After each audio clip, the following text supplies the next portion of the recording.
Hey everyone, wanted to make a quick video because my boss asked me one of my favorite questions at work today, and the work wasn't really the place to give the proper answer that it really deserves. So, wanted to take a minute and try to explain that here. And this is one of my absolute favorite questions. So I hope I can capture a glimpse of the beauty and love that God shows through these things. So, the first part of the question is, if God knew that Adam would rebel and that he would sin, why do you put the tree in the Garden of Eden? Why did he even put that there?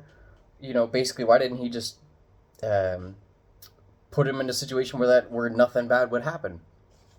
So, the Bible tells us that God is love. So when God made Adam and put him in the garden and all that, he had to give him the option to choose to love him or not, to choose to reciprocate that, because you can't have love be forced, right? You have to Adam had to have some sort of option to choose to say, thanks God, but I don't love you actually in return. I don't want to return that love. I don't want to obey you. I want a different option. God has to give him that option, had to give them some way out. If the whole thing was perfect and there was no, if he just didn't put the tree and didn't give him any rules, didn't have, then Adam wouldn't have had any option to say, I decline your offer for love. So God had to put something in there. Now,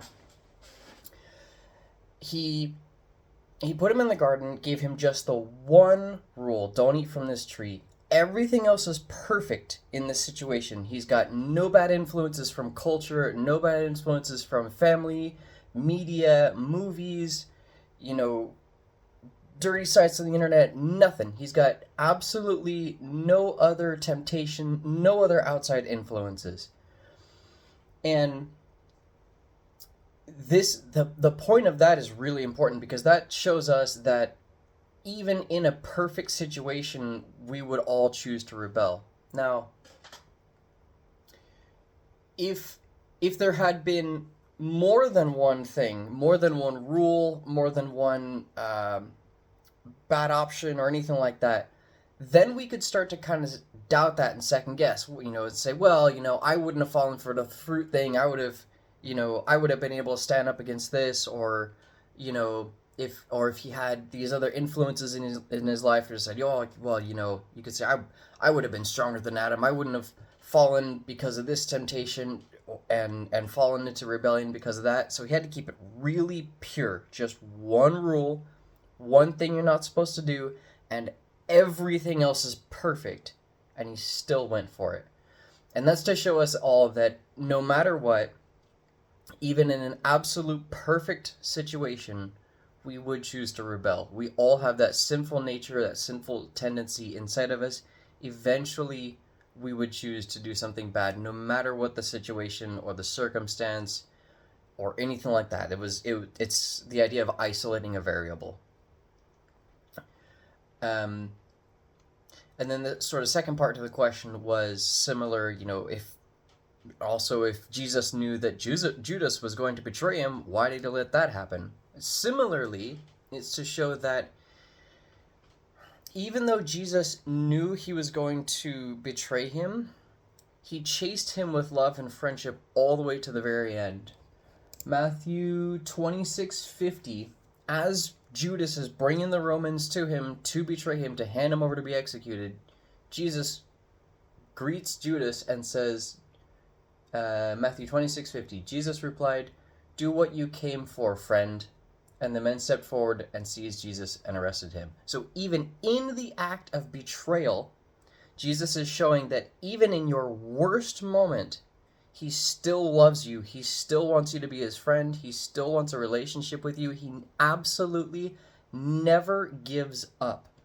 He will allow you to go through with rebelling if that's what you really, really want, but he will never stop chasing you. He will give you the option to rebel. He will allow you to go through with it if you want to, but he will never stop chasing you. And that's really comforting, for me especially, and I think for all of us, anytime we find ourselves backsliding, messing up, and we're thinking, okay, God's given up on me. Jesus is done with me. I repented and I got baptized and I'm still messing up. Surely Jesus is done with me. But no, Judas shows us that even no matter how far we mess up, no matter how much we backslide or anything like that, Jesus still pursues us. He still wants a relationship with us. He absolutely never gives up. And that means that at any point, we're fully welcome to just come back, repent, and get things fixed up, which will happen repeatedly. It's a really valuable example to be able to look to.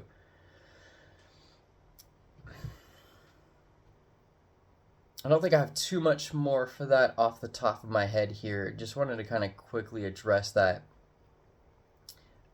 You could go a lot more, of course, into, why was the forbidden fruit, what was the thing with knowledge, and why was it that the serpent came to Eve first, if Adam was given the role. There's a whole bunch of other stuff going on, but to simplify and summarize,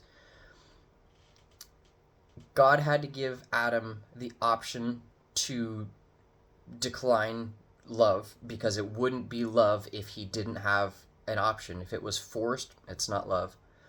And that even in a perfectly isolated scenario, even with no other variables, no other bad influences, nothing, Adam still chose to rebel, as we all would. Adam basically serves as our champion. He was the best shot we ever had because he didn't have any bad influence. He didn't have any bad culture. He didn't have any pre-existing family problems, nothing.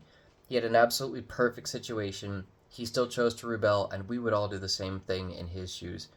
He's just living in a perfect garden with nothing going wrong, nothing to need, nothing to want for. Anyways, and then again, Judas is to show us that even as we're rebelling, even as we're betraying Jesus, even as we're screwing up whatever we're doing, Jesus still wants a relationship with us. He still calls us friend all the way to the bitter end. Anyways, hope that helps. Drop any comments or questions down below. Happy to get into any of these topics a little further if anyone's interested.